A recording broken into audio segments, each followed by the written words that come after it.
உங்க ப்ராடக்ட்டுக்கு நீ Amazon ஃபிளிப்கார்ட்ல advertisement create பண்றதுக்கு முன்னாடி உங்க லிஸ்டிங்ல இந்த 4 விஷயங்கள் இருக்கான்னு செக் பண்ணிக்கோங்க. ஃபர்ஸ்ட் ஹை குவாலிட்டி இமேஜஸ் இருக்கான்னு செக் பண்ணிருங்க.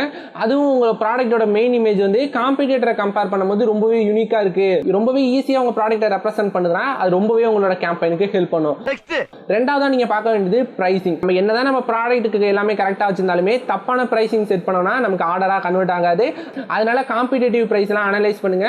முடிஞ்சதுன்னா உங்க காம்படிட்டர் எல்லாரையுமே விட கம்மியான பிரைஸ் செட் பண்ணி ஸ்டார்டிங்ல அட்வர்டைஸ்மெண்ட் கிரியேட் பண்ணுங்க.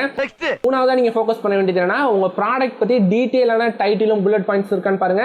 ஏன்னா இதனால நம்ம நிறைய ரிட்டர்ன்ஸ் அவாய்ட் பண்ண முடியும். கஸ்டமர்ட்ட எக்ஸாக்ட்டா நம்ம ப்ராடக்ட்ல என்ன இருக்கு, நம்ம எத்தனை செட் செல் பண்றோங்கிறத ஈஸியாவே உங்களுக்கு சொல்லிட முடியும். ஃபைனலா உங்க ப்ராடக்ட்டை 3.9 ஸ்டார் ரேட்டிங் இருக்கிற மாதிரி பாத்துக்கோங்க. அதுக்கு கம்மியா இருந்துச்சுன்னா நிறைய பேர் உங்க ப்ராடக்ட் வாங்குறதுக்கு தயங்குவாங்க. அதனால 3.9 ஸ்டாரோ இல்ல 4 ஸ்டாருக்கு மேலேயோ உங்க ப்ராடக்ட்ல மெயின்டைன் பண்ணுங்க.